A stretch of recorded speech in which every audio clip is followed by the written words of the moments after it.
Good morning ma'am. Good morning students. இன்றைக்கி என்ன நாள்னு தெரியுமா? தெரியலங்க மேம்.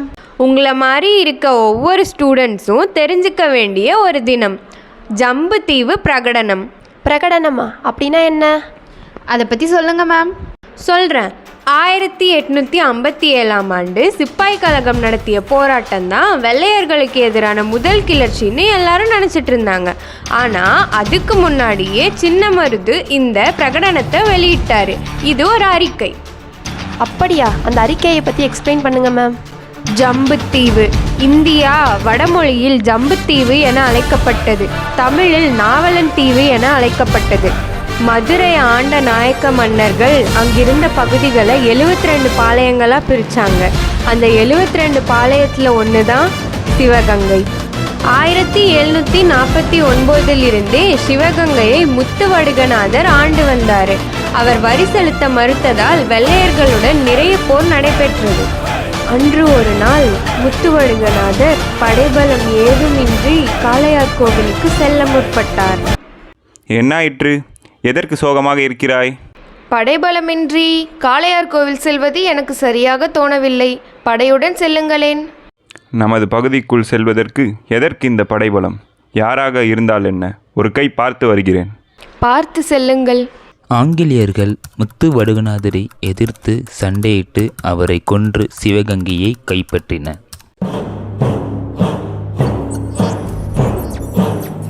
ஆங்கிலேய பதர்களே, வாருங்கள், இன்று மோதி பார்க்கலாம்.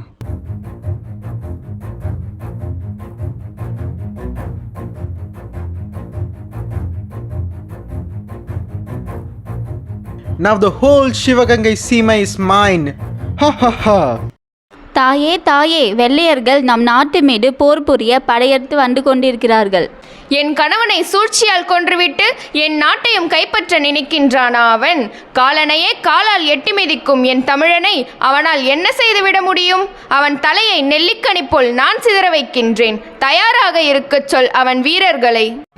1780ஆம் ஆண்டு வேலு நாச்சியார், ஹைதர் அலி மற்றும் மருது சகோதரர்கள் உதவியுடன் மீண்டும் சிவகங்கையை கைப்பற்றினர். எவர் வந்தாலும் எதிர்த்து நிற்கும் இது எங்கள் சிவகங்கை சீமை. சிவகங்கை ஆங்கிலேயரின் இரத்தத்தால் சிவந்த கங்கை ஆகட்டும். போர் முரசு கொட்டட்டும். தாக்குங்கள்.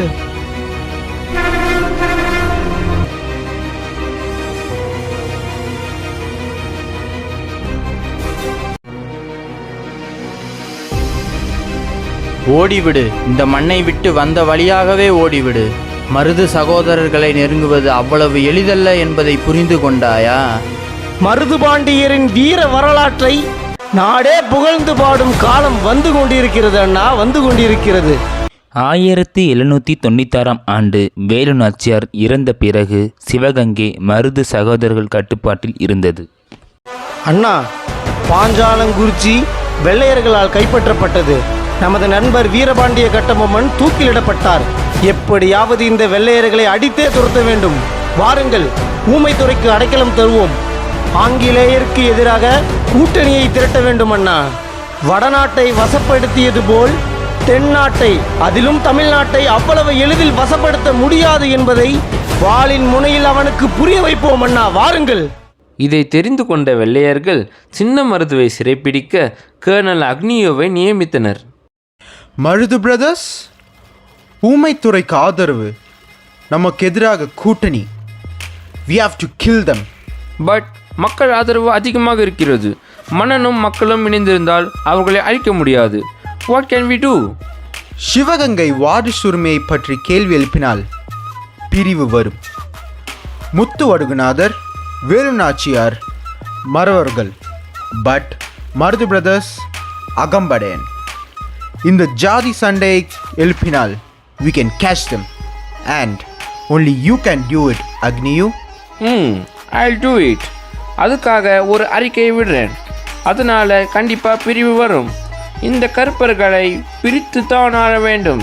சின்ன மருதுவை சிறைப்பிடிக்க கர்னல் அக்னியோ ஒரு அறிக்கையை ஜூன் 12ஆம் நாள் வெளியிட்டார். அதில் சின்ன மருது கம்பெனியின் கட்டளைகளை மீறி பாஞ்சாலங்குறிச்சி வீரர்களுக்கு ஆயுதம் தந்து வருகிறார். அது மட்டுமல்லாமல் முறையான வாரிசாகவும் இல்லாமல் சிவகங்கை மீது முறையற்ற ஆட்சியை செய்து வருகிறார். முறையான வாரிசை சிவகங்கையில் அமர்த்த ஆங்கிலேய அரசு முடிவெடுத்துள்ளது. வாரிசுரிமை கோருவது யாராக இருந்தாலும் உரிய ஆவணத்துடன் அக்னியுவை அணுகவும். உரிமை உள்ளவருக்கு அரியணை வழங்கப்படும் என அதில் குறிப்பிடப்பட்டுள்ளது. யார் நாட்டிற்கு யாரடா உரிமை கோருவது? அண்ணா, இதை பொறுக்க முடியவில்லை என்னால். அமைதியாக இரு சின்ன மருது. என் மனம் குமுறுகிறது. ஜாதி, மதம், மொழி இவற்றை கூறி மக்களிடையே பிரிவினையை ஏற்படுத்துகிறார்கள்.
எங்கு கண்டாலும் கண்ட இடத்திலேயே வெட்டி வீழ்த்துங்கள். இதை படிப்பவர்களோ கேட்பவர்களோ இதை பரப்புங்கள். உடம்பில் ஐரோப்பிய ரத்தம் ஓடாத அனைவரும் ஒன்று சேருங்கள். ஒட்டப்படட்டும் திருச்சி கோட்டையில் இந்த அறிக்கை. எவன் ஒருவன் இந்த அறிவிப்பை ஒட்டப்பட்ட சுவரிலிருந்து எடுக்கிறானோ அவன் பஞ்சமா பாதகம் செய்தவனாவான். தாய் மண்ணை அடக்கி ஆள்பவனை வெட்டி வீழ்த்தாமல் இருப்பதற்கு சாவதே மேல். இப்படிக்கு மருது பாண்டியன் பேரரசர்களின் ஊழியன், ஐரோப்பிய ஈனர்களின் ஜென்ம விரோதி. மேம், நீங்கள் சொன்னதை கேட்டு அப்படியே புல்லரிச்சு போயிடுச்சுங்க மேம். இன்றைய இளைஞர்கள் சின்ன மருதுவின் தேசபக்தியை பார்த்து அதனை பின்பற்ற வேண்டும். ஒரே பாரதம் உன்னத பாரதம் என்பதை வலியுறுத்த வேண்டும். இப்படிப்பட்ட தேசபக்தியும் இனமானமும் அரவணைப்பும் போர்க்குணமும் ஒருங்கே பெற்ற ஜம்புதீவு பிரகடனம் வெளியிடப்பட்ட நாள் ஜூன் 16.